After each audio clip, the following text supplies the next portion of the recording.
Hello guys, நம்ம இன்றைக்கி FC V3க்கு sleeper clutch modification தான் பார்க்க போகிறோம்.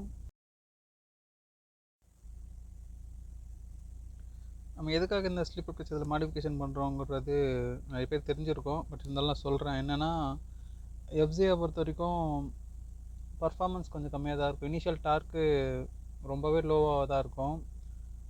வண்டி ஸ்பீட் நீங்கள் நினைக்கிற அளவுக்கு ரீச் பண்ண முடியாது. டிராஃபிக்கில் வண்டியை எடுக்கும்போது ஒரு டார்க்கோட வண்டியை நம்ம மூவ் பண்ண முடியாது. கொஞ்சம் ஸ்லோவாக தான் இருக்கும். மற்ற ஹை சிசி 150cc பைக்கோட கம்பேர் பண்ணும்போது எஃப்சியில் ரொம்ப லோவாக தான் இருக்கும். பட் வண்டி நல்ல வண்டி தான். பவர் கம்மியாக தான் இருக்கும். பட் ஓட்டுறது கம்ஃபர்ட்லாம் ஒர்த்து தான் இந்த வண்டி. அந்த பிரச்சனையை சரி பண்ணுறதுக்கு தான் இப்போ நம்ம இந்த ஸ்லீப்பர் கிளச் மாடிஃபிகேஷன் பண்ண போகிறோம். இதை பண்ணிவிட்டு ஓட்டி பார்க்கலாம், நம்ம எதிர்பார்த்த அளவுக்கு பர்ஃபார்மன்ஸ் இருக்குதான்னு இந்த வண்டியில்.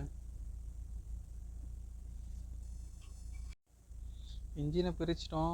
இதில் பார்த்தா கிளச்சே ரொம்ப சின்னதாக தான் இருக்குது. ஆனால் நம்ம வாங்கிட்டு வந்த கிளச்சு வந்து அவ்வளோ பெருசாக இருக்குது. கிளச்சு ஹவுசிங்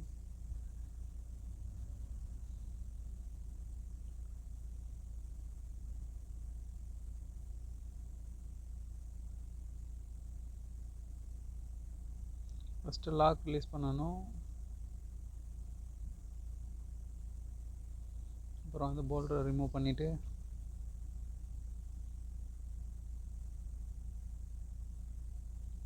பிளேட்டு மெக்கானிக் கழட்டும் போதே சொன்னார், பிளேட் ரொம்ப போய் அன்கண்டிஷனில் தான் இருக்குது, ஆயில் கலர் சேஞ்ச் ஆகிருக்குன்னு சொல்லிட்டு.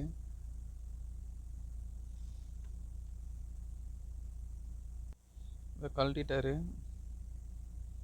இப்போ நம்ம ஸ்லீப்பர் கிளச்சுக்கு தேவையான பொருட்கள்லாம் வாங்கி வந்து வச்சுட்டோம். இதுதான் அந்த இருக்க ப்ராடக்ட்ஸு.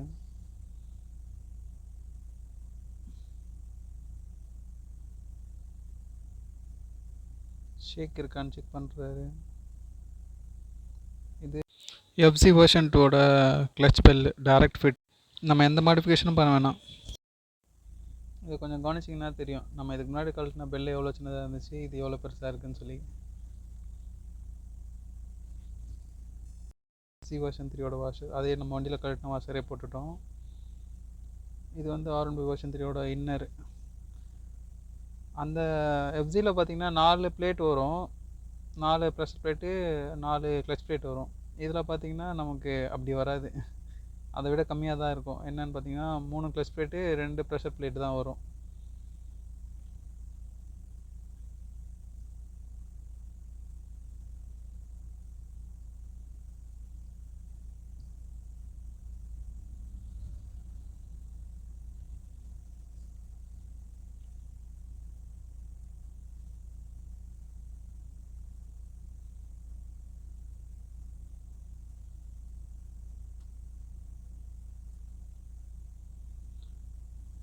ப்ரொஃபஷ்னலாக ஒர்க் பண்ணார் இவர். என்ன எதுக்காக அப்படி சொல்கிறேன்னு பார்த்தீங்கன்னா, இப்போ நம்ம கழட்டின எல்லா ஸ்பேர்ஸும் எல்லாத்தையுமே நல்லா டீப்பாக க்ளீன் பண்ணி ஸ்ப்ரே வாஷ்லாம் பண்ணி தான் மாட்டினார். அதெல்லாம் வீடியோவில் காமிச்சா ரொம்ப லென்த்தாக போகுங்கிறதுனால நான் அதெல்லாம் ஸ்கிப் பண்ணிட்டேன். ஒரு ஃபுல் ஸ்ப்ரே கேனே காலி பண்ணிட்டார். இது பார்த்தீங்கன்னா R&B வெர்ஷன் 3ஓட clutch plate. First clutch plate, அதுக்கப்புறமா ப்ரெஷர் பிளேட்டு, செகண்ட் ஒரு கிளச் பிளேட்டு, ப்ரெஷர் பிளேட்டை இதில் போடக்கூடாது. அவுட்டரில் கிளச் பிளேட் போட்டுட்டு அதுக்கு மேலே ப்ரெஷர் பிளேட் போட்டு ப்ராப்பராக சீட் பண்ணணும். இதில் அந்த 3 ஹோலுக்கு முன்னாடி அங்கே ஒரு வாஷர் போட்டோம். இந்த வாஷர் நாங்கள் இதில் வீடியோவில் காட்டல, பட் அந்த வாஷர் கம்பல்சரி போட்டே ஆகணும். அது ரொம்ப பார்த்தா ஷிம்மு மாதிரி இருக்கும். ஸோ அந்த ஷிம் கண்டிப்பாக போட்டே ஆகணும். அதுக்கப்புறம் தான் அந்த ஸ்ப்ரிங்கே நம்ம போடணும். அதில் இந்த ஸ்பேர் கிடைக்காம கிட்டத்தட்ட ஒரு 60-70 கிலோமீட்டர் நான் சுற்றியிருக்கேன். இந்த ஸ்பேர் எல்லாத்தையும் ஒரே இடத்துல கிடைக்கல, அங்கங்கே போய் வாங்குற மாதிரி தான் இருந்துச்சு. ஒரு 4 ஷோரூமு, 2 ஸ்பேர் பார்ட்ஸ் கடையில் தான் அலைஞ்சு திரிஞ்சு தான் எல்லா ஸ்பேரையும் வாங்கியிருக்கேன். ஒரே டைமில் கிடைக்கல இதோட ஸ்பேர்ஸ் எதுவுமே. எல்லோரும் வெயிட் பண்ணு ஆர்டர் போட்டு தரேன்னு சொல்கிறாங்க. அது நமக்கு கிடைக்குமா கிடைக்காதாங்கிற டவுட்லேயே அவங்க சொன்னாங்க. அதனால் நான் இப்போ பரவாயில்ல வாங்கிடலான்னு சொல்லிட்டு ஒரு 2-3 ஷோரூம் விசாரித்து தான் வாங்கியிருக்கேன். 3 ஷோரூமில் போய்ட்டு ஸ்பேர்ஸில் வாங்கியிருக்கேன். அது இல்லாமல் ஒரு லோக்கல் ஸ்பேர் பார்ட்ஸ் கடையை நம்ம யூஸ் பண்ணியிருக்கோம் ஸ்பேர் வாங்க. இப்போ கிளச் ப்ளே இருக்குது. ம். சூப்பர்.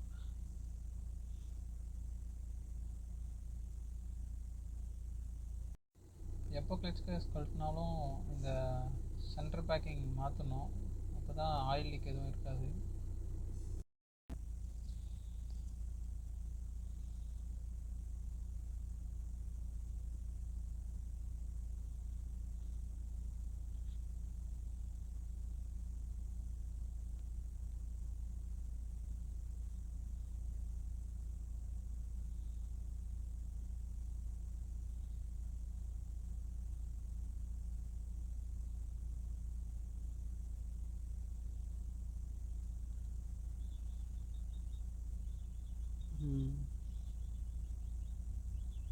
ஃபுல்லாக பண்ணிட்டோம். நமக்கு இதுக்கு ஆயில் பார்த்திங்கன்னா எமகாலப் தான் போட்டிருக்கோம். அதோட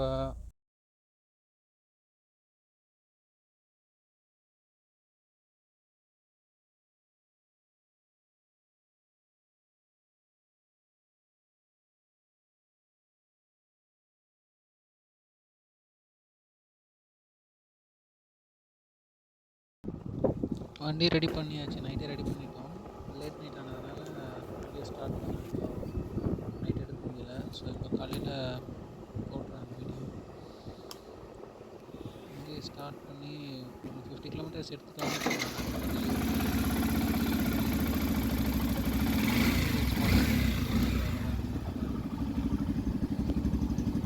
நைட் போட்டு ஒரு ஸ்மூத் இருந்துச்சு. அந்த கிளச் மாற்றின டிஃப்ரென்ஸ் இருந்துச்சு. பழைய கிளச்சுக்கும் அந்த புது கிளச்சுக்கும் வித்தியாசம் இருந்துச்சு. ஆனால் மெக்கானிக் ஸ்ட்ரிக்டாக சொல்லிட்டாரு, நீங்கள் ஒரு 500 கிலோமீட்டர் வரைக்கும் வண்டியை ரஷ் பண்ணி ஓட்டாதீங்க, கொஞ்சம் ஸ்மூத்தாக ஹேண்டில் பண்ணுங்கன்னு சொல்லியிருக்காரு.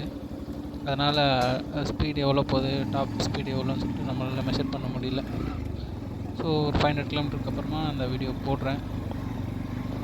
அதோட ரிவ்யூ நான் உங்களுக்கு அப்போ எக்ஸ்பிளைன் பண்ணுறேன். ஓட்டுறதுக்கு ரொம்பவே ஸ்மூத்தாக தான் இருக்குது வண்டி. ஸ்லிப்பர் கிளச் போட்டு. ஓகே, ஃபஸ்ட்டு இருந்த கிளச்சுக்கும் இப்போ இருக்க கிளச்சுக்கும் நிறைய டிஃப்ரென்ஸ் இருக்குது. ஓட்டவும் நல்லா இருக்குது. நெக்ஸ்ட் வீடியோவில் இதோட ஸ்பீட் அப்டேட் பண்ணுறேன். ஸ்லிப்பர் கிளச் மாடிஃபிகேஷனுக்கு டோட்டலாக எவ்வளோ எக்ஸ்பென்ஸ் ஆச்சுன்னு சொல்கிறேன்.